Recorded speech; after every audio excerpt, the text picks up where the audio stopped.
કે જેને ત્યાં દીકરી ન હોય ત્યાં દીકરી દેવી નહીં। જો આ વિડીયો છે, ये बताओ महात्मा गांधी को गोली किसने मारी थी? सरदार वल्लभभाई पटेल।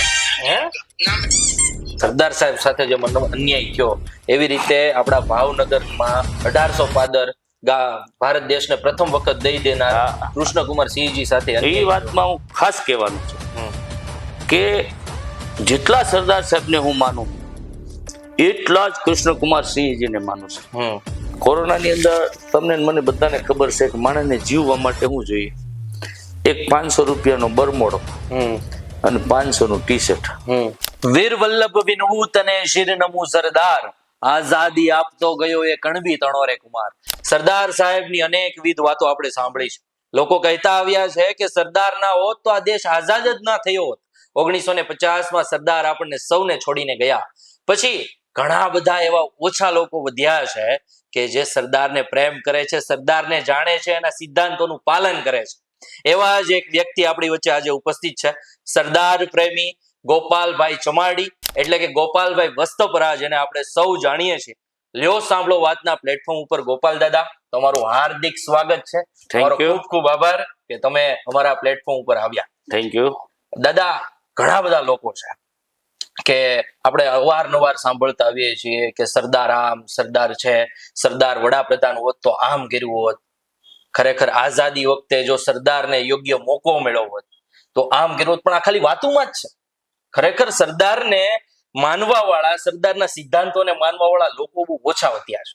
અમારા આજના પોડકાસ્ટમાં અમે તમને પસંદ કર્યા છે એનું કારણ એ છે કે તમારામાં એ સરદાર પ્રત્યેનો પ્રેમ દેખાય છે અમને। તો પહેલેથી શરૂઆત કરીએ દાદા કે સંઘર્ષની શરૂઆત ક્યાંથી થઈ? તમારો જે આ સંઘર્ષ છે ત્યાંની શરૂઆત ક્યાંથી થઈ? સંઘર્ષની શરૂઆત હું 1993 એક પટેલના સામાન્ય પરિવારમાંથી આવું છું અને ગામ ચમારડી છોડી અને 1993 છઠ્ઠા મહિનાની 1મી તારીખે હું સુરત આવ્યો। ઓકે। ત્યારથી હરે કૃષ્ણ કંપની એ સૌજીભાઈ ધોળકિયા મારા મામાના દીકરા છે, એની ભેગો મેં સર્વિસ કરી 3 વર્ષ। પછી જે આ વિષય હું જે વ્યવસાયમાં છું એ બાંધકામના ધંધાની અંદર આવ્યો અને ભગવાનની દયાથી કોઈ કૃપા હશે ભગવાનની તો ભગવાને આપણને એમાં સડતી કળા રાખી અને ધીમે ધીમે ધીમે ધીમે પગલા માંડતા ગયા અને આજે આ ઠીક સુધી પહોંચ્યા છે। એક સરદાર વલ્લભભાઈ પટેલ કે જે તમારા માટે પણ ઘણું બધું છે અને અમારા સૌ માટે એક આદર્શ છે કે જેની એક લીડરશીપ અને એક સંગઠિતતાનો ગુણ આપણા જીવનમાં ઉતારી લઈએ તો આપણે ઘણા બધા સપનાઓ સાકાર કરી લઈએ। સરદાર સાહેબનો એક એવો ગુણ કે જે તમને અહીંયા સુધી લઈને આવ્યો? સરદાર સાહેબ, આપણે એમ કહેવાય છે કે નો હોત સરદાર તો આ ભારત દેશ અખંડ ભારત નો હોત। એ હું પણ જાણું છું અને આખો દેશ જાણે છે અને આપ પણ જાણો છો કે જ્યારે સરદાર સાહેબે 562 રજવાડા એક કરી અને આ દેશને અખંડ ભારત બનાવ્યો છે ત્યારે આપણે સરદાર સાહેબને શું આપ્યું? સાચી વાત છે। સરદાર સાહેબ 1950 ની અંદર આપણી વચ્ચેથી છોડીને વયા ગયા તો 12 જુલાઈ 1991 સરદાર સાહેબને ભારત રત્ન મળ્યો। 41 વર્ષ પછી। તો જેણે પણ સરદાર સાહેબે અન્યાય કર્યો છે એને આ દેશ ક્યારેય માફ ન કરે। સાચી વાત છે। કારણ કે આપણે બધા કહીએ છીએ કે 562 રજવાડા જો એક ન કર્યા હોત તો આ દેશ 562 દેશની અંદર બટાયેલો હોત। સાચી વાત। આજ તમે યુરોપની અંદર જાઓ તો નાના નાના દેશ છે, એનું કારણ આ છે આજે સરદાર નો હોત તો જુનાગઢ જાવ ને તો વિઝા લેવા પડત। સાચી વાત છે દાદા। હૈદરાબાદ જાય તો વિઝા લેવા પડત। આવો તો કેટલા એવા કામ છે કે કાશ્મીરની સમસ્યા આપ સૌ જાણો છો, એક સરદાર પાસે એક જ સમસ્યા નહોતી એટલે હજી સુધી આખો દેશ ભોગવી રહ્યો છે। તો સરદારને એ માટે દિલની અંદર છે કે આ દેશનો સપૂત કે આ દેશ માટે એટલું કાર્ય કરીને ગયા એને આપણી પાસે કઈ માગ્યું નથી। સાચી વાત છે। એક સામાન્ય વાત કરું કે જે સરદાર સાહેબના પરિવારમાંથી આજ દી સુધી કોઈ રાજકીય સ્ટેજ ઉપર પણ નથી આવ્યો। એમના દીકરી મણિબેન એ ત્યાગની મૂર્તિ હતા. સાચી વાત છે. હમણાં જ એની પૂર્ણ સ્થિતિ ગઈ. ત્યારે આપણે સરદાર સાહેબને કઈ રીતે ભૂલી શકીએ કે સરદાર સાહેબ જ્યારે આ દેશના નાયબ વડાપ્રધાન હતા અને ગૃહપ્રધાન હતા ત્યારે મણિબેને સરદાર સાહેબને કીધેલું કે બાપુજી આપણા ડાયાભાઈનો દીકરો બિપિન આવ્યો છે દિલ્હીમાં. કે સારું બોલાવો. કે શું આવ્યો છે ભાઈ? ત્યારે કોણ વ્યક્તિ શું કહી શકે એની આ વાત છે. ત્યારે સરદાર સાહેબે બિપિનભાઈને કીધેલું, બિપિન તારા બાપુજી ડાયાભાઈને કહી દેજે કે સરદાર હજી જીવિત છે. તો અહીંયા શા માટે આવ્યો છો? એટલે કે નોકરી માટે. પણ તારા દાદા હજી જીવે છે, તમારે જ્યારે રોટલા ઘટે ને ત્યારે હું પૂરા પાડી દઈશ. પણ હું આ દેશનો જ્યાં સુધી નાયબ વડાપ્રધાન અને ગૃહપ્રધાન હોઉં ને ત્યાં દિલ્હીથી 50-100 કિલોમીટર દૂર રહેજો અને મારું નામ નહીં વટાવતા. એ સરદાર વલ્લભભાઈ પટેલ કહી શકે. આજે આપણે જોઈએ છીએ કે ગામની અંદર એક ભાઈ સરપંચ થઈ જાય ને તો એના છોકરાને નથી પૂછાતું, આખો વહીવટી કરતા હોય. ત્યારે આજ આઝાદીના 75 વર્ષ થયા. આપણી વર્ષથી સરદાર સાહેબ વહી ગયા ને 73 વર્ષ થયા. પણ આજ દી સુધી સરદારના પરિવાર, સરદાર સાહેબના પરિવારમાંથી એક વ્યક્તિ કે આ દેશ માટે અમારા વડવાઓએ આ કામ કર્યું છે એવું પણ નથી બોલ્યા. એને માટે ગૌરવથી જે કાર્ય કરી રહ્યા છે કે એવા પુરુષનું કામ કરવી છે કે જે આપણા પૂજનીય છે. અને હું તો ત્યાં સુધી કહું છું કે સરદાર જેવી વ્યક્તિ હજી હજારો વર્ષ જન્મ નહીં લે. કારણ કે સરદાર જેવાને જન્મ આપવો હોય ને તો ઝવેરભાઈ જેવા પિતા પણ જોશે અને લાડબાઈ જેવી માતા પણ જોશે. એકદમ સાચી વાત કે ત્યાગની મૂર્તિ હતા અને એને ત્યાં જ આવા સરદાર સાહેબ જેવા પુત્રનો જન્મ થાય. અને એના ઇતિહાસના પાનામાં આજે સરદાર સાહેબને ગૌરવથી સાથી ઠોકીને કહી એકવી કે અમે સરદાર સાહેબના વંશજો છે. એનું ગૌરવ છે કે અમારા સમાજમાં જન્મ્યા છે. પણ સરદાર કોઈ એક સમાજના નહોતા. સરદાર સર્વે સમાજ માટે સર્વપ્રિય અને આજ પણ છે. એકદમ સાચી હું હરેક જગ્યાએ કહું છું કે આ દેશ માટે મહાત્મા ગાંધી હોય કે સરદાર વલ્લભભાઈ પટેલ હોય કે ડોક્ટર ભીમરાવ આંબેડકર હોય, આ આપણા દેશ માટેના પૂજનીય વ્યક્તિ છે. આનું અપમાન પણ ક્યારેય ન થવું જોઈએ. કારણ કે આવી વ્યક્તિ હવે ક્યારે આપણને મળવાની નથી. મેં તમારા ઘણા બધા વિચારો કૃષ્ણકુમાર સિંહજીને લઈને પણ સાંભળ્યા છે. તમારું એવું પણ ઘણી વખત કેવું છે કે સરદાર સાહેબ સાથે જે અન્યાય થયો એવી રીતે આપણા ભાવનગરમાં 1800 પાદર ભારત દેશને પ્રથમ વખત દઈ દેનાર કૃષ્ણકુમાર સિંહજી સાથે એ વાતમાં હું ખાસ કહેવાનો છું કે જેટલા સરદાર સાહેબને હું માનું એટલા જ કૃષ્ણકુમાર સિંહજીને માનું છું. કારણ કે એ દાતાર હતા. એક એને 1800 પાદર આપી દીધા. પહેલ એને કરી હતી. આ દેશને અખંડ ભારત બનાવવામાં પહેલ કૃષ્ણકુમાર સિંહજીની હતી. જ્યારે કૃષ્ણકુમાર સિંહજીએ સરદાર સાહેબને એમ કીધું કે મારે 1800 પાદર આપ્યા, મેં ઇતિહાસ વાંચ્યો છે. એને કીધું કે હવે હું દરબારગઢમાં જઈને રાણીબાને પૂછી લઉં કે તમે કરિયાવરમાં લાવ્યા એ વસ્તુ હું આપી દઉં સરદારને આ દેશ માટે. ત્યારે એ મહારાણીએ કીધેલું કે હાથી આપી અને પછી સિંગાર રાખીને શું કરવાનો? તમે હાથી આપી દો છો અને હવે સિંગાર એનો રાખીને શું કરવું? તો ધન્યવાદ છે એ મહારાણીને પણ અને કૃષ્ણકુમાર સિંહજીને પણ. એની હાથે પણ એક અન્યાય થયો છે કૃષ્ણકુમાર સિંહજી ઉપર પણ સાથે. કારણ કે ખરેખર ભારત રત્ન પહેલો કૃષ્ણકુમાર સિંહજીને આપવો જોઈએ. સાચી વાત છે. ખરેખર જેણે ભૂલ કરી છે, અને હું આ મીડિયાના માધ્યમથી કહું છું કે ખરેખર આ દેશના હકદાર હોય ભારત રત્નના તો કૃષ્ણકુમાર સિંહજી છે. કારણ કે એને જો પ્રથમ રજવાડું ન આપ્યું હોત તો આ દેશ નાના નાના ટુકડાઓમાં બટાયેલો હતો અને કૃષ્ણકુમાર સિંહજીનું ઋણ પણ આ ભારત કાઢી ચૂકવી ન શકે. એકદમ સાચી વાત છે. દાદા, મેં એક સ્ટોરી સાંભળેલી છે કે સરદાર સાહેબ જયારે સોમનાથ દાદાના પટાંગણમાંથી નીકળ્યા ત્યારે સોમનાથ મંદિરની જે હાલત જોઈને એ દરિયાનું પાણી લઈને એમને પ્રણ લીધા હતા કે સોમનાથ દાદાનું ઋણ આપણે ચૂકવવાનું છે. આજે તમે જ્યારે સોમનાથ જાઓ ત્યારે સરદાર સાહેબની એ સ્મૃતિમાં તમને કેવું ક્યાં આનંદ આવે, તમને ક્યાં કેવી ફિલિંગ આવે ની તમારે કહેવાની. આનંદની વાત છે કે તમે આ પ્રશ્ન પૂછ્યો કે સરદાર સાહેબ જ્યારે દેશ આઝાદ થયો અને પ્રથમ વખત સોમનાથ ગયા ત્યારે એને જોયું સોમનાથ દાદાનું મંદિર તૂટી ગયું હતું, જે મોગલોએ તોડેલું જેણે પણ. ત્યારે એ દરિયાના જળમાંથી સરદાર સાહેબે પાણીની અંજરી લઈ અને પ્રતિજ્ઞા લીધેલી કે આ મંદિર હું બનાવીશ. અને આજે જુઓ કે ત્યારે કોઈ સરકારના પૈસા નતું બન્યું સોમનાથ મંદિર.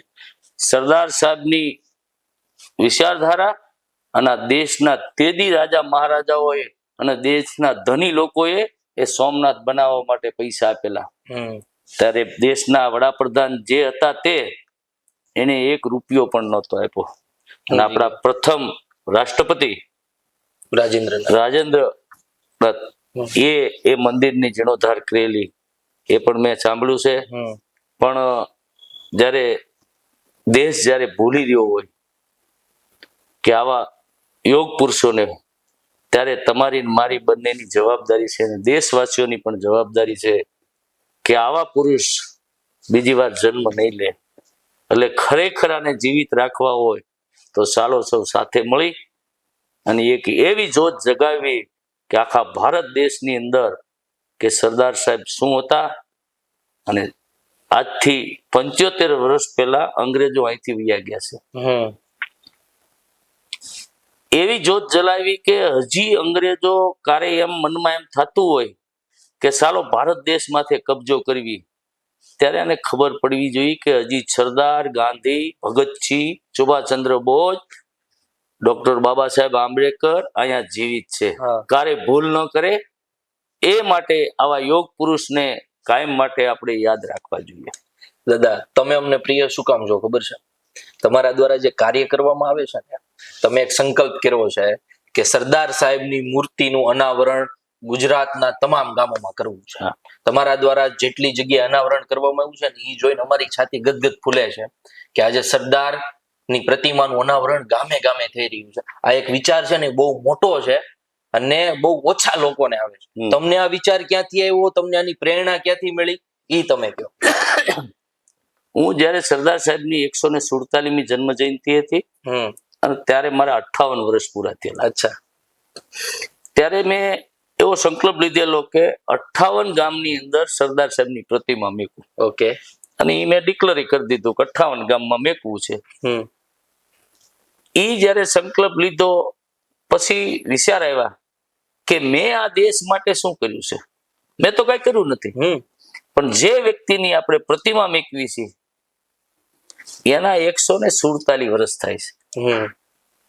એટલે આપણે સંકલ્પને ચેન્જ કરી અને 147મી જન્મ જયંતિ હતી અને 147 ગામની અંદર ધામધૂમથી સરદાર સાહેબની 8 ફૂટની હાઈટની પ્રતિમા કે સ્ટેચ્યુ ઓફ યુનિટીની કોપી. ઓકે.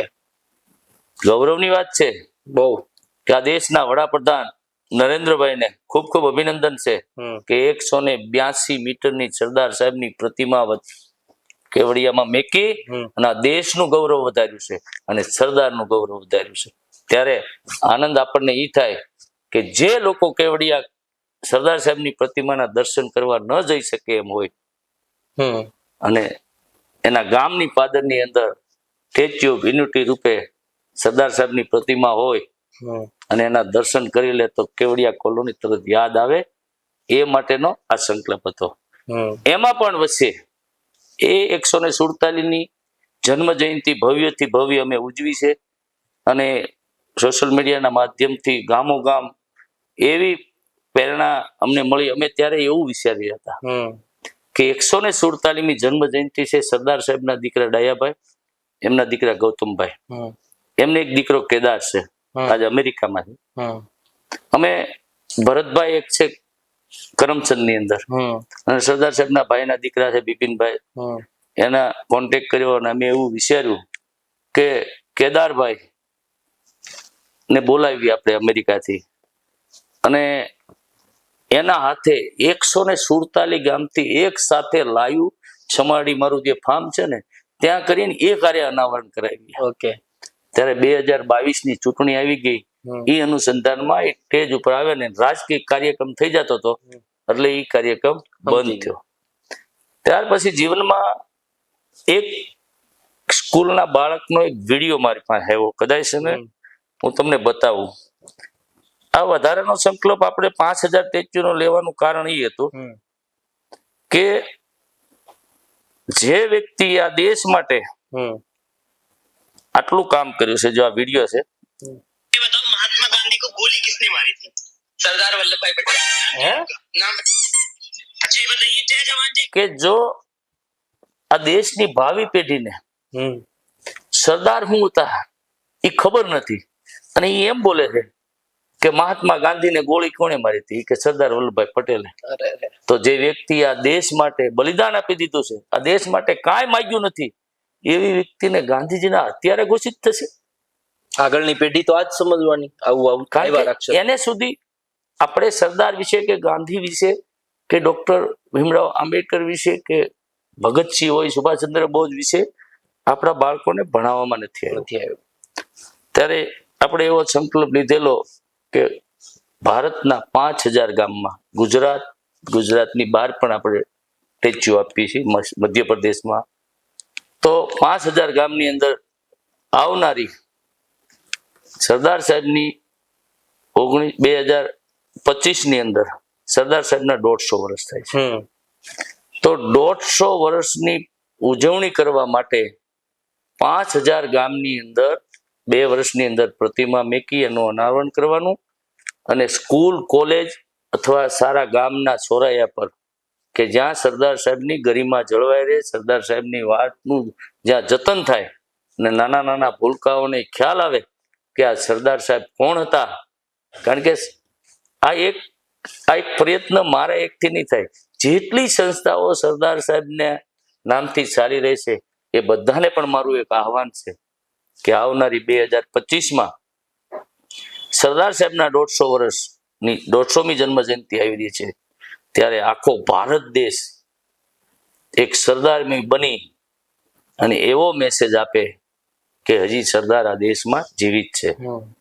એટલા માટે આ ગામડે ગામડે પ્રતિમા મેકવામાં આવે છે અને વધારે અમે એનું ફોકસ સ્કૂલ, કોલેજ ઉપર રાખીએ છીએ કે સવારે ઉઠી અને બાળકો આવે. અને અહીંયા સુરતની અંદર આપણે પણ મેકવી છીએ, બહુ મોટી મોટી સોસાયટીઓ હોય કે 500-1000 ફ્લેટો હોય, એની અંદર સ્કૂલ કરતા વધારે બાળકો હોય અને એવી જગ્યાએ મેકે છે લોકો આપણે આપીએ છીએ કે સવારે બાળકો સ્કૂલે જાય તો સરદાર સાહેબને નમન કરીને જાય અને આવે તોય નમન કરે. વ્યક્તિઓ પણ મોટી ઉંમરના હોય પણ એ એના માટે પૂજનીય છે. એટલે કોઈ આ જ્ઞાતિ જાતિને કોઈ એવું નથી કે સરદાર સાહેબને એકને જ વંદન કરવાના, મહાત્મા ગાંધી નહીં કરવાના, બાબા સાહેબ આંબેડકર નહીં કરવું. હું કાંઈ પણ સરદાર સાહેબની પ્રતિમાનું અનાવરણ કરવા જાઉં કોઈ ગામડામાં, બધા બોલાવે મને, મારાથી શક્ય એટલી જગ્યાએ હું જાઉં છું, પણ હું બાબા સાહેબ આંબેડકરની જ્યાં પ્રતિમા હોય તો ફૂલહાર કરવા દોડીને વયો જાઉં છું. એકદમ મારા માટે તો બંને એક છે. હું કારે ન બોલી શકું અને મારી વિચારધારા ન કહીએ કે આ ડોક્ટર બાબા સાહેબ આપણા નથી. કારણ કે જો આપણે એ ભૂલ કરશું અને અબુધ લોકો કરતા હોય એને આપણે માફ કરી દેવું જોઈએ. એની અમે કઈ સંઘર્ષ કરવાની પણ જરૂર નથી, પણ જેદી એને સાસુ સમજાય તેદી ખ્યાલ આવે.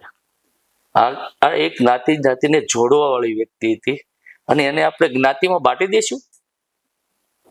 હું યુવાનોને પણ આહવાન કરું છું કે આમાં આપ સૌ સાથે મળો, ભેગા થાવ અને 2025માં સરદાર સાહેબની 150મી જન્મ જયંતિ એવી ભવ્યથી ઉજવીએ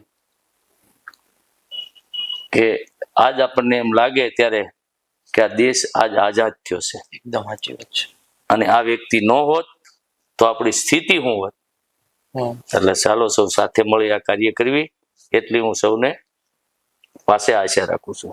દાદા, જ્યારે આ સંકલ્પ તમે કર્યો અને પહેલા ગામની અંદર તમે આ મૂર્તિનું અનાવરણ કર્યું ત્યારે કેવી ફિલિંગ હતી? આમ ગદગદ છાતી થતી હશે, એ વાત મને કહો.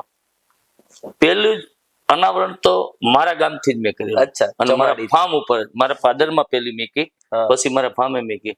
પણ મને જે એનો જે અમે એની જ્યારે અનાવરણ કર્યું, અમે ઘોડા ઢોલ નગારા સાથે આખું ગામના બહેનો દીકરીઓ દૂધની હાંડા, પાણી, ગંગાજળ આ ભરીને નાની મોટી દીકરીઓ હમૈયા લઈ અને અમે પાદર ગયેલા.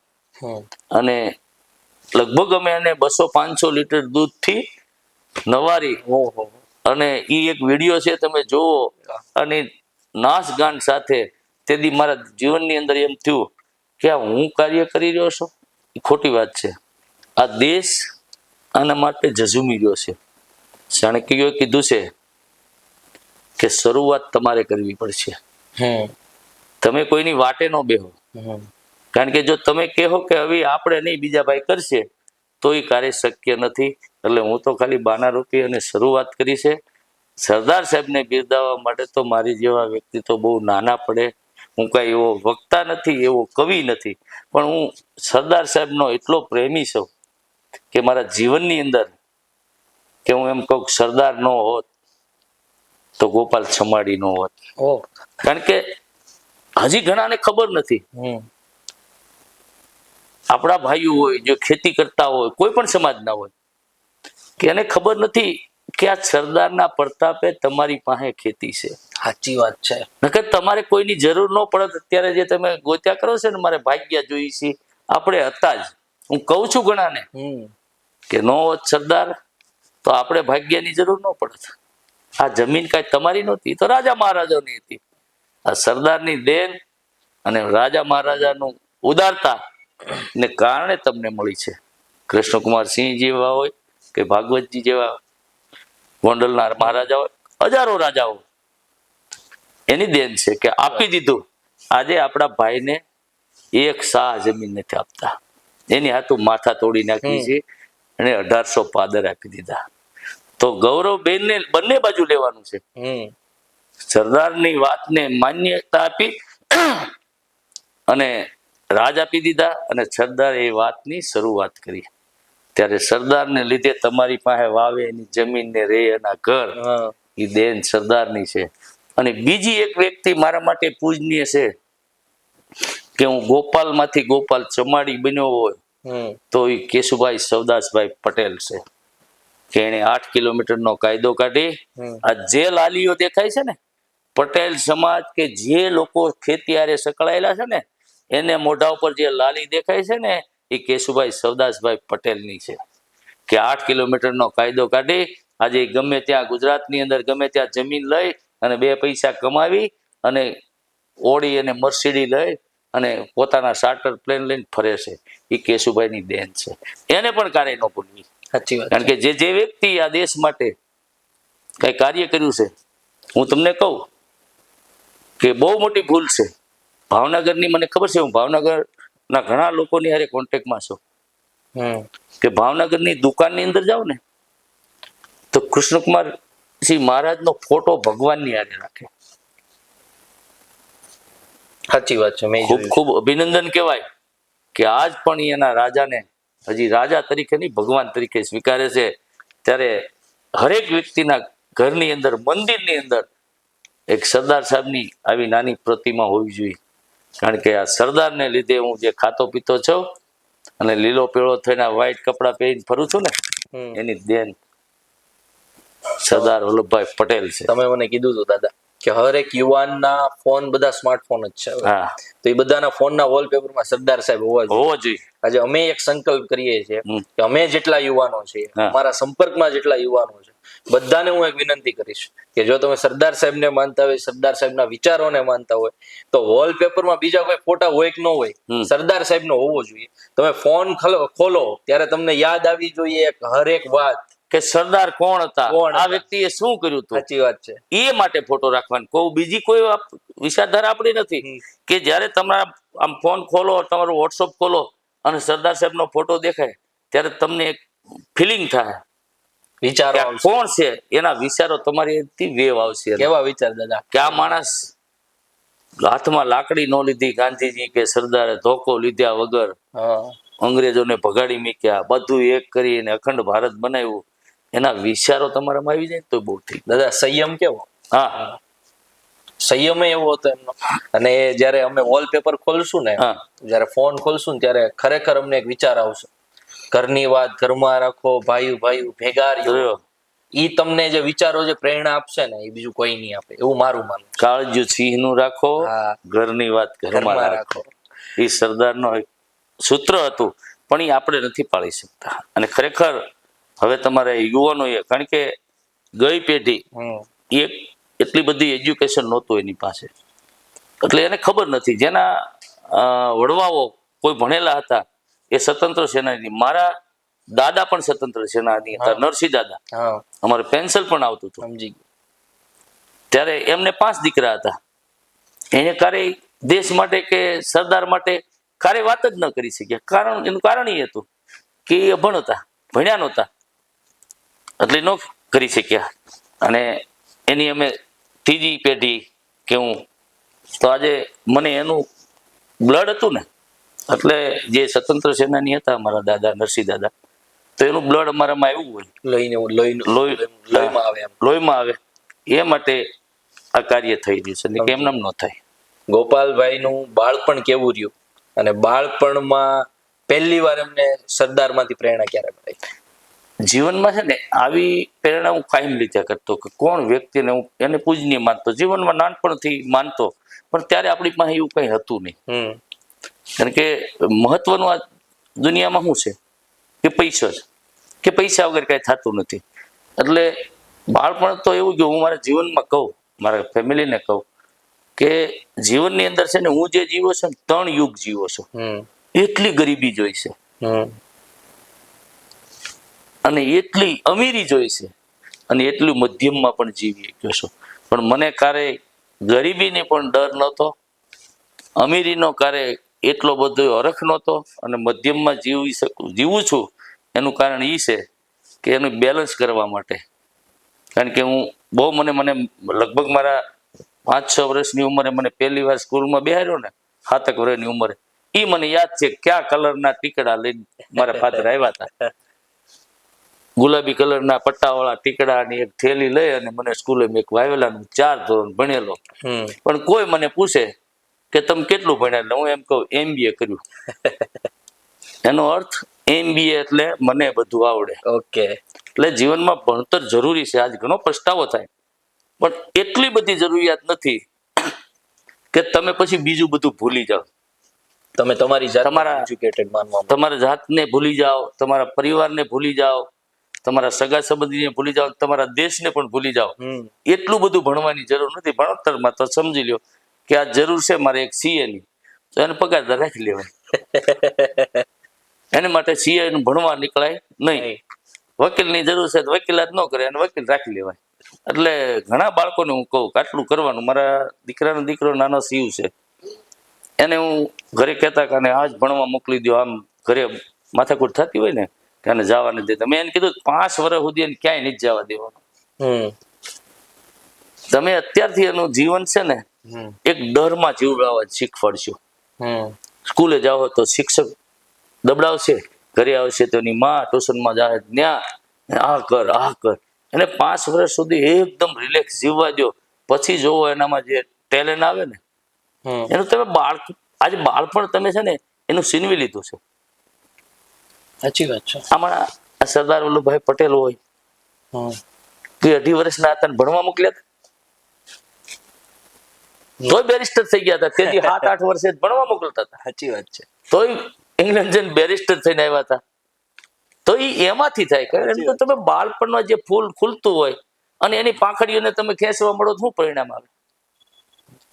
એ કઈ એવી ખીલીને દેખાડે નહીં. તમે આમ કોળી હાથે કરો પાંખડીઓ, એનો કોઈ અર્થ નથી. એ મુંજાઈ જાય છે. એટલે ખાસ કરીને બાળકોને પણ તમારે એને એકદમ રિલેક્સ જીવવા દેવા પડે. એટલું માથે ભરણ પોષણ ટ્યુશનનું પણ શિક્ષણનું ન આપવું જોઈએ. ધબધબાટી બોલાવે આખો દિવસ, આ કર, એ ન હોવું જોઈએ. તમારું બાળપણ વિશે મેં ઘણું બધું સાંભળ્યું છે.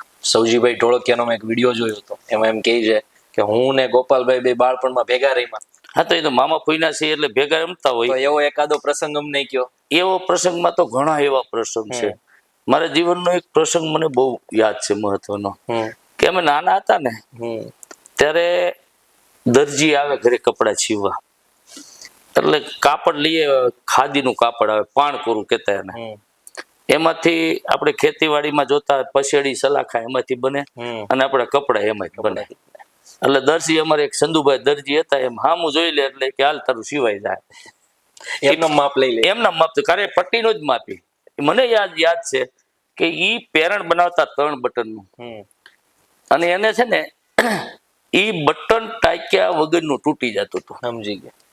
એ બનાવી નાખે એટલે એને બટન નો ટાંકવાનો વારો આવતો, પહેરી લઈ અને એને ધોઈ નાખે, પાછું એ પહેરી લેવાનું, ધોઈ નાખવાનું.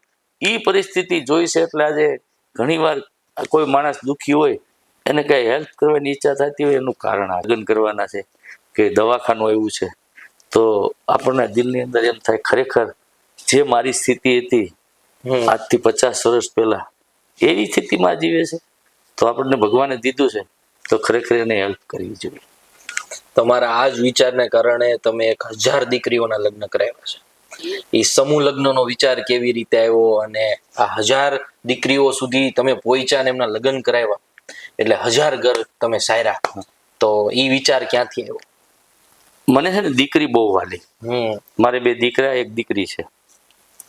એટલે મને જીવનમાં એમ લાગ્યું કે મેં કાંઈક આ બેલેન્સ વીખ્યું છે. ખરેખર 2 દીકરા તો 2 દીકરી હોવી જોઈએ.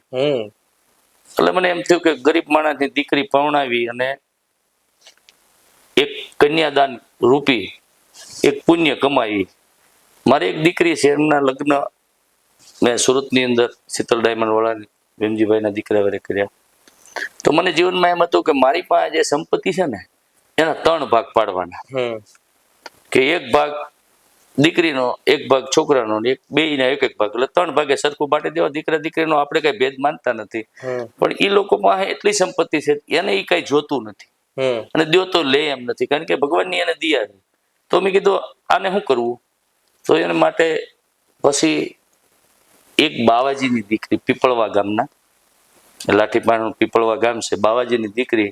મને એમ થયું કે હાથે માઠે હોય, વાર તહેવારે દીકરીને કઈ દેવું હોય, તો મારી દીકરીને બહુ છે, તો એવું કોઈ ગોતો કે એને દત્તક લઈએ આપણે.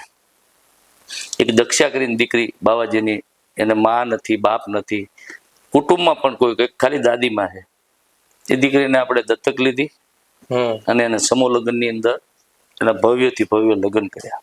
અને હજી આજને દિવસે પણ એ દીકરી મારી દીકરી તરીકે, તમે આજ જઈને પૂછો કે દક્ષા તારા બાપનું નામ શું, એટલે ગોપાલભાઈ કહે, તારા ભાઈ એટલે કે પંકજ ને વૈભવ. એટલે એને માટે મેં એક સંકલ્પ કરેલો, હું પહેલેથી ગમે ત્યારે છે ને બોલું, ગમે ત્યાં સમાજની મિટિંગ હોય કે સાર્વજનિક મિટિંગ હોય એમાં, કે ભાઈ દીકરીનું જે બેલેન્સ વિખાઈ રહ્યું છે ને, એની બેલેન્સ લાવવા માટે એક જ પ્રયત્ન કરો કે જેને ત્યાં દીકરી ન હોય ત્યાં દીકરી દેવી નહીં. દીકરી જેને ન હોય એને ખબર ન હોય કે દીકરી શું છે. સાચી વાત છે.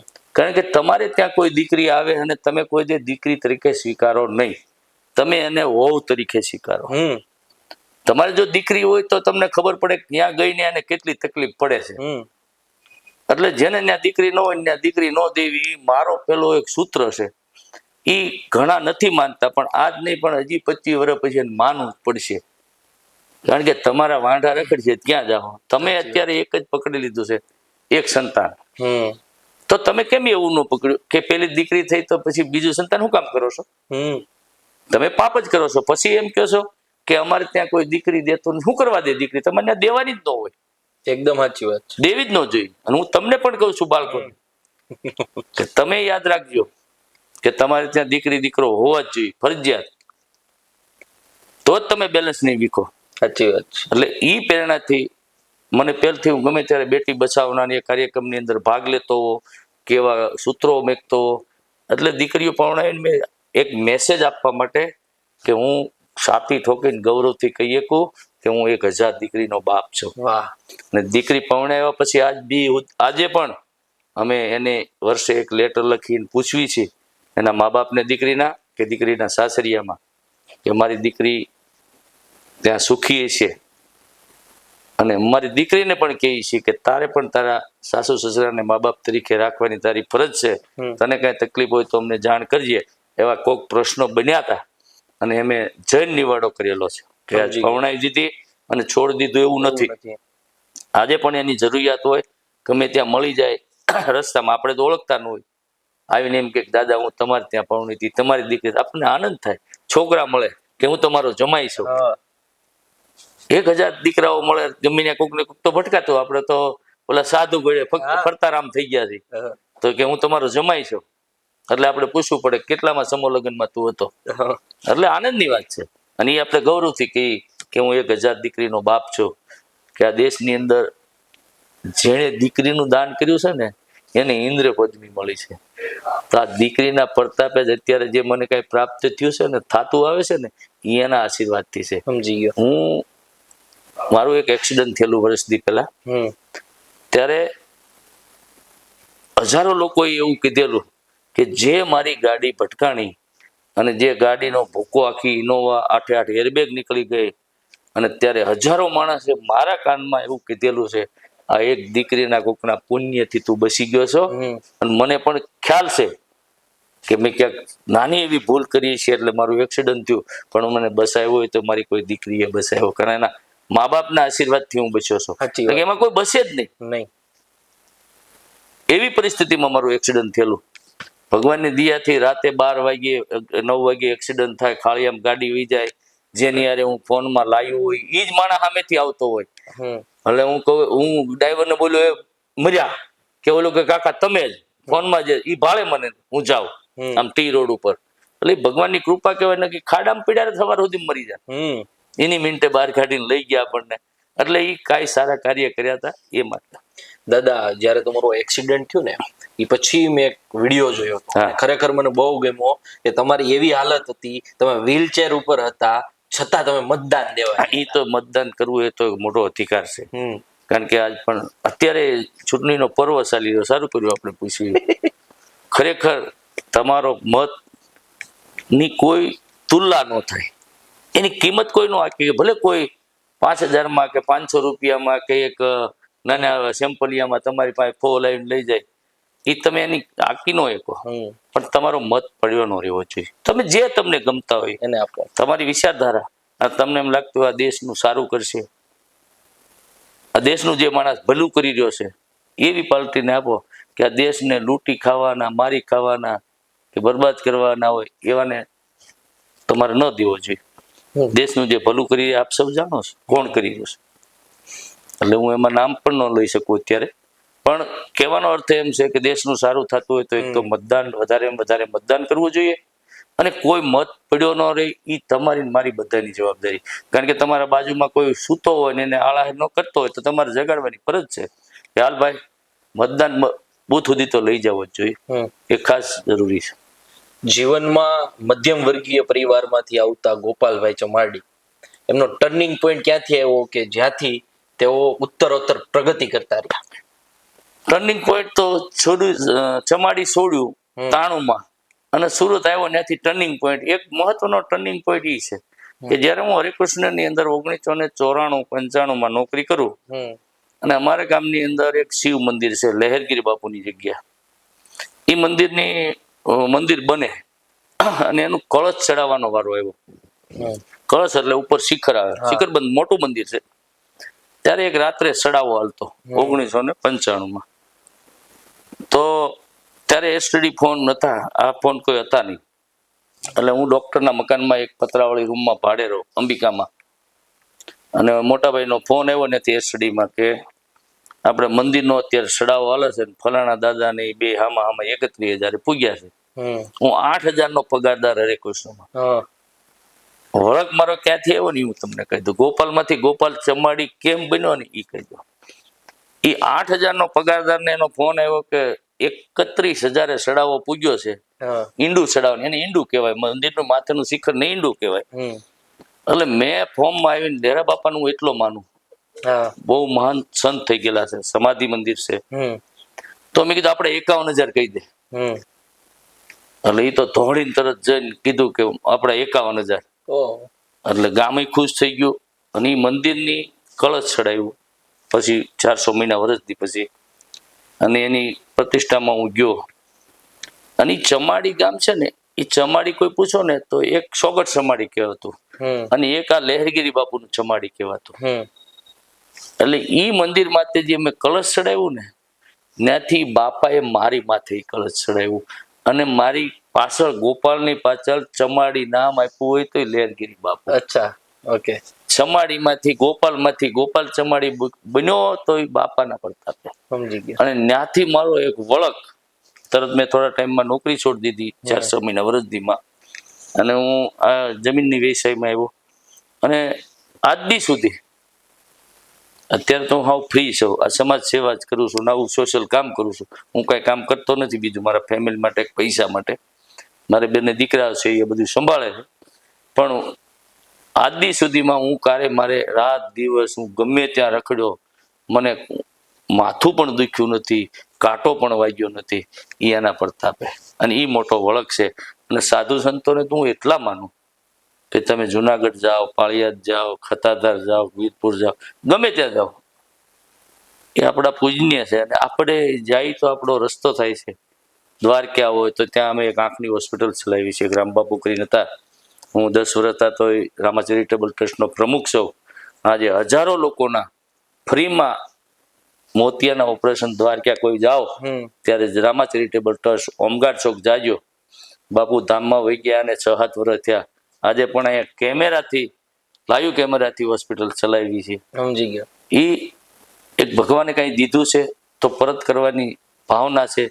કે સમજી લ્યો કે દ્વારકાની અંદર હોસ્પિટલમાં 5 પૈસા દઈ કોઈ વધારાનો મોતિયો જેમ થાય કે હાલો અહીંયા ખર્ચો કરાવવો છે, એની હાથે જ મોતિયાનું ઓપરેશન કરાવવા ન આવે. એટલે જરૂરિયાતમંદને જ્યાં મળી રહે, સમૂહ લગ્ન કરતા હોય તો સમૂહ લગ્નની અંદર કઈ બીજી વાત તો લેવા હાટું કોઈ પરણવા ન આવે. એટલે જેને જરૂર છે ગરીબ માણસને એ ઓટોમેટિક આવીને કે અમારે દીકરી પરણાવવાની છે, દીકરો પરણાવવાનો છે, ભાઈ જોડાઈ જાઓ. પછી જ્ઞાતિ જાતિ છોડીને કોઈ જ્ઞાતિની 18 આલમ કે બ્રાહ્મણથી મેકી અને વાલ્મીકી સુધી, દલિત, વાલ્મીકી, મુસ્લિમ, કોળી, કણબી, પટેલ, આયર, રજપૂત, દરબાર, કોઈ પણ જ્ઞાતિ જાતિના ભેદભાવ વગર એક સાથે બધી દીકરીઓને હારે મંડપ નાખી એક જ રસોડો જમવાનું. ઈ પણ પેલા કે કોઈ એમ કે આ લોકો હોય તો અમે જમી નહીં તો તમારે ન જમો, ઉપવાસ કરી લેવાનો. પણ રહે તો બધું ભેગું. અમે તો આવા કાર્ય કરતા હોય, ઘણા પ્રશ્ન એવા આવ્યા હોય કે તમે આ શા માટે કરો છો, તમે આ બીજાનું. જો માનવ સેવા જ કરવી હોય, મને રામબાપુએ શીખવાડેલું કે ખરેખર તમારે માનવ સેવા કરવી હોય તો નાતી જાતિ છોડી જીવ માત્ર ને ભગવાન માનવાના. તમે જાઓ ત્યારે કે આપણું રાધે ફાર્મ છે ચમાડી, તે એક એવું સૂત્ર છે કે ત્યાં હાથીને મણ, કીડીને કણ ને હાથીને મણ મળવો જોઈએ. ત્યાં બધા કોઈ આવે ભૂખ્યું ન જવું જોઈએ. મોર ને મોરની રીતે મળે, કીડીને એનું કીડિયારું પુરાય, બધું પશુ પક્ષીઓ માટે, માણસ માટે. કોઈ આવ્યો હોય તો ભૂખ્યો નહીં જવા દેવાનો, કોઈને જરૂર હોય તો 2 મણ દાણા દઈ દેવાના. પણ આ કાર્ય સતત ચાલુ છે ને ભગવાનની કૃપાથી હું એવું કહું કે મારથી જ્યાં સુધી બનશે ત્યાં સુધી પ્રયત્ન કરતો રહીશ. દાદા, મેં એક વિડીયો જોયો હતો મધ્યપ્રદેશ, જ્યાં સરદાર સાહેબની મૂર્તિ ઉપર કેટલાક અસામાજિક તત્વો દ્વારા ટ્રેક્ટર ચલાવી દેવામાં આવ્યું, કોઈસું મારવામાં આવી. બીજું નામ રૂવાડા ઉભા થઈ ગયા. ત્યારે મેં આખા ગુજરાતમાં જોયું, કોઈ બોલ્યું નહીં તમારી સિવાય.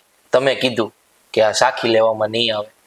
ખરેખર કોઈ અબુદ્ધ માણસો એ ભૂલ કરી હોય, આપણે ન કરી, પણ સમાજની ભૂલ કહેવાય કે એમાં કોઈને યારે યુદ્ધે ચડવાનું નહોતું.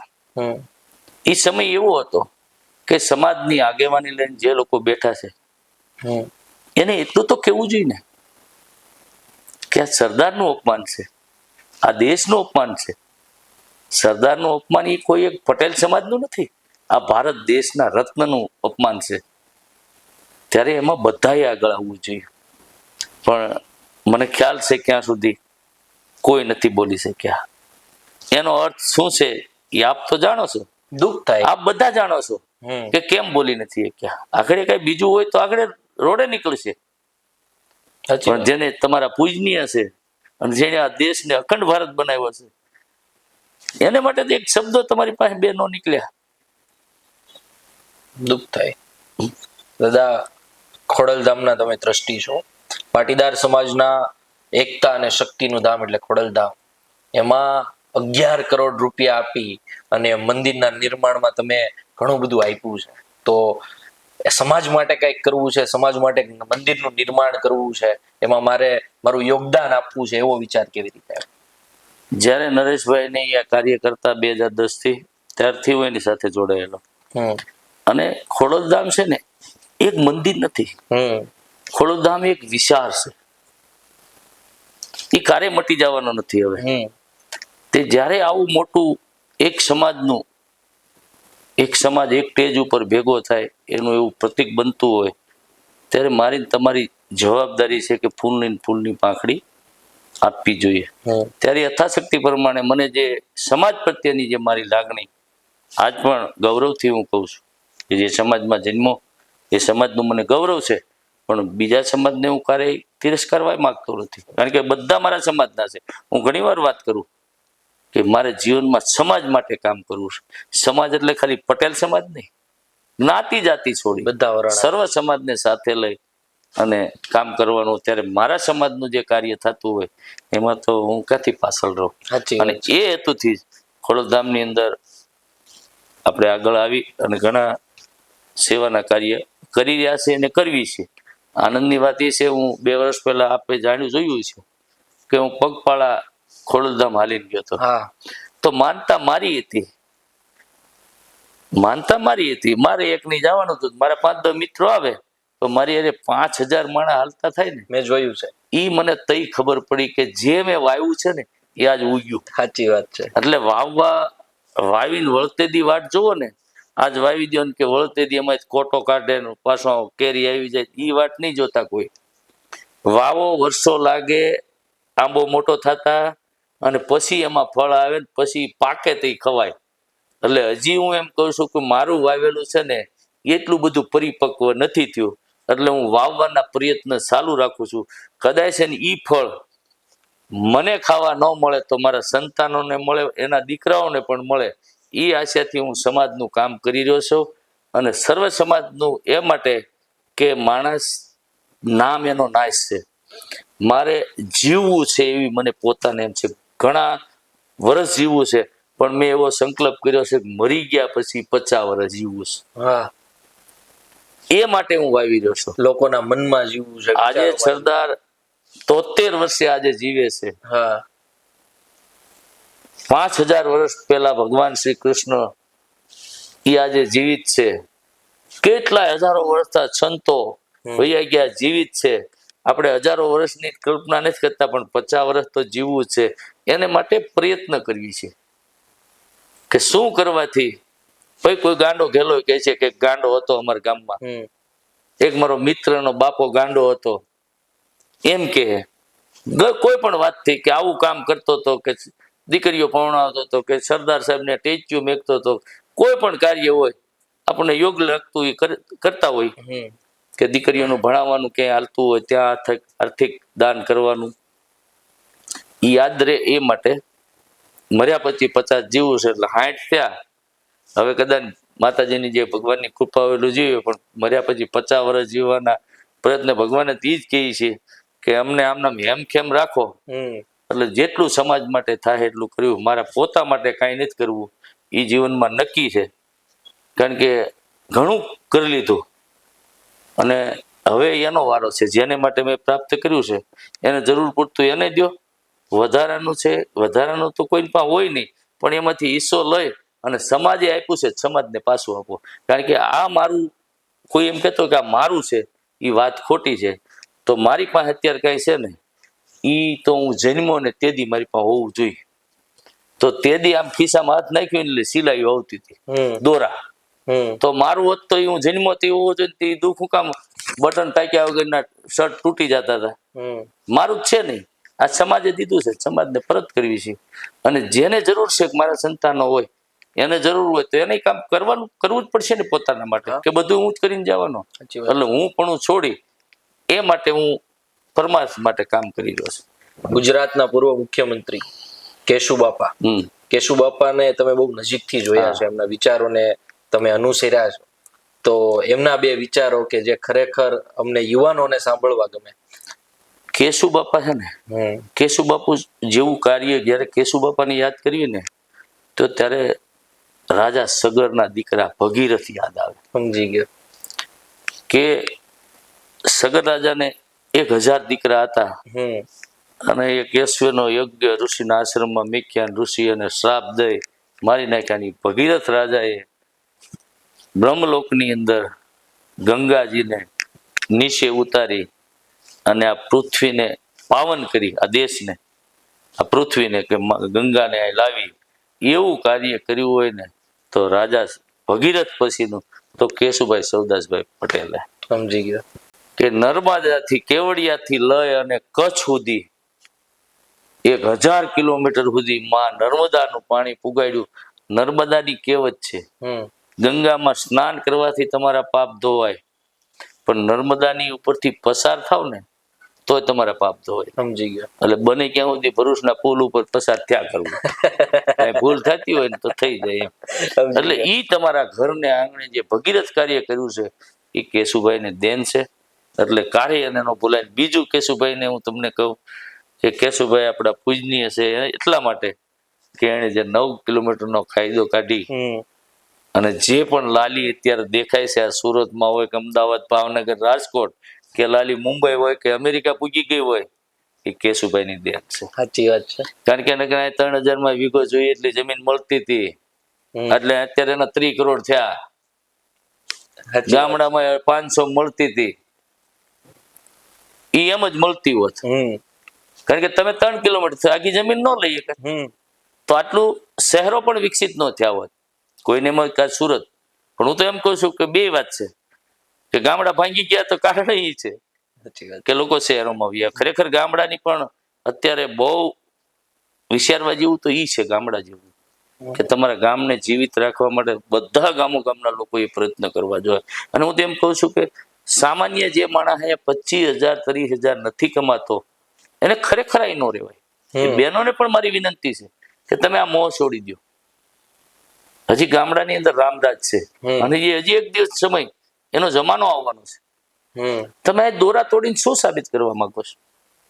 સાચી વાત. તમારા બાપ દાદાની 25-50 વીઘા જમીન હોય, વાવો. અને નહીં તો તમારા કાકા બાપાના દીકરા બધા મફત વાવવા દે એમ છે. અને તમારે દેખરેખ જ રાખવી છે ને. અને તમારા દીકરાને હાઈ એજ્યુકેશન મળે છે, એ ત્યાં પણ મળવાનું છે. આ મોહ કોને છે? કે જેની પાસે બહુ સંપત્તિ છે, મોટો બિઝનેસ છે અને રહેવું પડે. પણ જેને 25-50 હજાર રૂપિયા નથી, 25,000 કમાતો, એ માણસને ખરેખર ન રહેવાય. અને ગામડાની અંદર રહેવું જોઈએ. અને ખેતી જીવિત રાખશું ને તો બધા જીવશે. સાચી વાત. ખેતી પતી જાય ને તો હજી તમને ખબર નથી, એક મોટો ભયંકર યુદ્ધ આવશે. કારણ કે અન્ન ઉપર માણસ કેમ જીવી શકશે? આ તો બધું બેલેન્સ થઈ રહ્યું છે કે બહારથી લાવીને અહીંથી લાવીને બધું થાય છે. પણ જે દી આ બધું છોડી દે, તમારા સંતાનોને ખેતી નહીં કરવી હોય, કોઈ નહીં કરે તે કોણ કરશે? સાચી વાત છે, એકદમ. એટલે ગામડાને બસાવવા બહુ જરૂરી છે. નકરો શહેરનો મોહ છે. હું તમને કહું, અત્યારે વધારે ને વધારે ગામડે રહું. હું જાઉં એટલે 10-15 દી રહું, મહિનામાં 10-15 દી 20 દી તો હું સૌરાષ્ટ્રના કોઈ પણ ગામડામાં જ રહું. હું અઠવાડિયું મહિનામાં રહું. શું કામ? કે આપણે જઈએ કોઈક બીજો હોય કે ગાલો આપણે ત્યાં જઈ આટો મારવાની, એ બાનેથી જાઉં છું. મારે કઈ કમાણી કરવાની નથી. ખરેખર ગામડાને ઉજાગર કરવાની જરૂર છે. અને ભવિષ્યમાં કરી એનું પરિણામ ભોગવવાનું બહુ ભયંકર છે.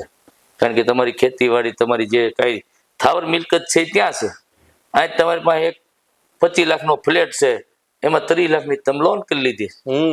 અહીં તમારું કઈ નથી, ન્યા છે કાંઈક.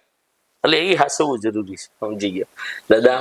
હવે હમણાં તમારા 60 વર્ષ પૂરા થશે. હું તો તમને એમ કહીશ કે ગોપાલભાઈ એટલે 60 વર્ષના યુવાન. રેડી? હવે અમારી જનરેશન છે ને, એ નાની નાની વાતોમાં દુઃખી થઈ જતી હોય, નાની નાની વાતોમાં એ અનમોટિવેટ થઈ જતી હોય કે હવે મારાથી નહીં થાય, છટકી જતા હોય એના વિચારો પરથી, એને આગળ શું કરવું છે એના ટ્રેક પરથી. 60 વર્ષના યુવાન પાસેથી, એટલે કે ગોપાલભાઈ ચમાડી પાસેથી મારે એ જાણવું છે કે આ યુવાનોને કઈ રીતે સમજાવવા કે તમે તમારા ટ્રેક ઉપર રહ્યો, મહેનત કરો તો જ આગળ હાલશો, 2 નંબરથી નહીં. જો માણસ ક્યારે ગઢ પણ આવતું જ નથી. અને માણસ જે ધારે ને એ કરી શકે. હું મારું પેલું સૂત્ર છે કે જીવનમાં એક માણસ પ્લેન બનાવે, એને એક માણસ ઉડાવી શકે. તો તમે નીચે બેઠા બેઠા જોઈ શકો અને એમ વિચારી ન શકો કે આ પ્લેનની અંદર બેહવું છે, અમરેલીથી સુરત આવવું છે, તો એની 3,3500 ટિકિટ થાય છે. તો એને માટે તમે પ્રયત્ન મળો કરવાનો કે 500 રૂપિયામાં બસમાં નથી જવું, પણ 3500માં પ્લેનમાં બેસીને જવું છે. એને માટે તમારે રડવું પડે. પ્રયત્ન કરો એટલે બધું થાય. દુનિયામાં એક માણસ જો સામાન્ય ઘરનો, આપણે ઘણી વાર વાંચવી કે ડોક્ટર અબ્દુલ કલામ, આપણે પેલી અંતરિક્ષ ઉપર ગયેલી બેન કલ્પના ચાવલા, એ આપણી જોડે સામાન્ય જ ફેમિલીમાંથી હતા. જેને ડોક્ટર અબ્દુલ કલામ એ કઈ કોઈ રાજા મહારાજ ત્યાં નથી જન્મેલા.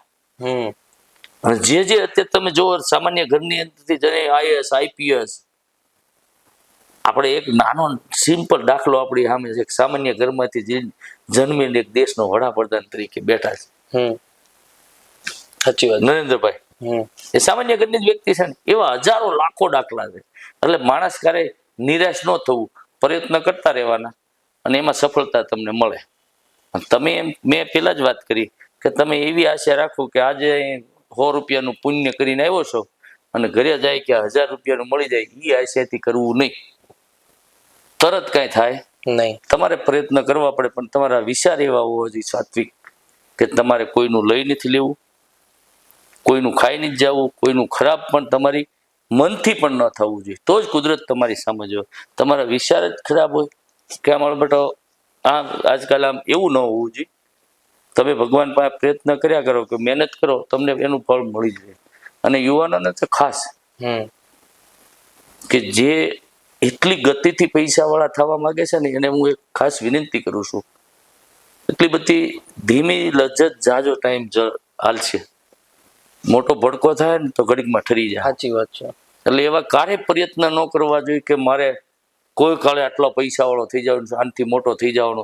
તમારા ભાગ્યની અંદર હશે ને તો અંબાણી કરતા મોટા થઈ જાઓ. એકદમ. અને મેં હજારો દાખલા એ જોયેલા છે સુરતની અંદર કે રાજા મહારાજા હતો ત્યારે રોડે ચંપલ પહેરીને આટા મારે છે. એટલે આ કોઈનું છે ને, આ સમયનું ચક્ર છે. તમારી પાસે આવ્યું છે, તમારે જ્યાં સુધી ફરે ત્યાં સુધી ફેરવી લેવાનું, પાછી તમારે મજા કરવાની. આ માયા છે, એ કોઈને કાયમ રહી નથી. દુનિયાના ઇતિહાસમાં 3% પાસે ત્રીજી પેઢીએ મૂડી નથી. 3% દુનિયાના ઇતિહાસમાં કે ત્રીજી પેઢી પાસે પૈસા ગયા હોય એવા નથી. એટલે તમારા ભાગ્યની અંદર હોય તે આવે. તમે એવા સત્કાર્યમાં વાપરો તો બીજી પેઢી શાંતિથી વાપરે. તમારા જ કાર્ય સત્કાર્ય છોડીને તમે બીજામાં વાપરવા મળો એટલે તમારી બીજી પેઢી ત્રીજી પેઢી કાંઈ ન હોય. એટલે ખાસ તો એ છે કે જેની પાસે સંપત્તિ આવી ગઈ તો એવી જગ્યાએ વપરાવી જોઈએ કે એ ખરેખર કોઈને કામ આવે. કે તમારી પાસે સમજી લો કે મારી પાસે 2 મોબાઈલ છે, તો મારે મોબાઈલ એકની જરૂર છે, તેને મેકી ન દેવાય, એકબીજાને દઈ દેવાય. એટલે એને કામ આવે. એમ સંપત્તિનું એમ છે તમારીથી જરૂરિયાત વધુ સંપત્તિ તમારી પાસે રાખવી નકામી. સંપત્તિની મને ખબર ક્યારે પડી ખબર? એક કોરોના આવ્યો ને ત્યારે જીવનમાં બધાને ખબર પડી કે પણ આપણે એક ભૂલ જઈએ છીએ બધા.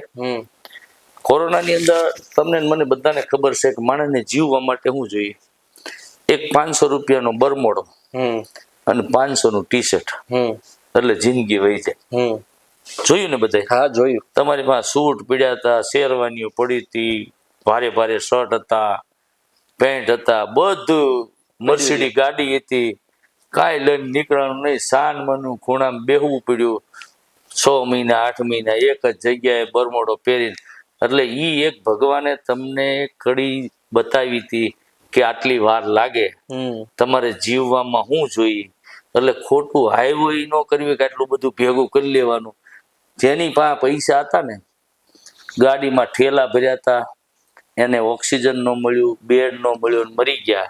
તો ભગવાનની કૃપા એ માનવાની કે આપણે રહી ગયા. કોઈનું સારું કર્યું હતું તો વગર દવાએ વગર કોરોનાએ આ કાર્ય આપણે જીવિત રહ્યા. તો આમાં પૈસો કામ નથી આવતો. મને ખબર છે 15 કિલો મિથિલિન બ્લુ પાવડરનો પાણી બનાવીને આખા સૌરાષ્ટ્રને પૂરું પાડ્યું હતું. ને ફામે બેઠો બેઠો ઈ કરતો હતો. મિથિલિન બ્લુ ની બોટલો સમજી ગયા. ખબર કોરોનામાં પાતા. તોય ગમે એવા સમયમાં પણ એક નક્કી રાખવું જોઈએ કે બીજાને કામ આવો. સમજી ગયા. નકર ખબર હતી, મને ખબર હતી કે આજ મારે છે ને, મારે લોકોને જે જોતું હોય ને આપવાનું છે.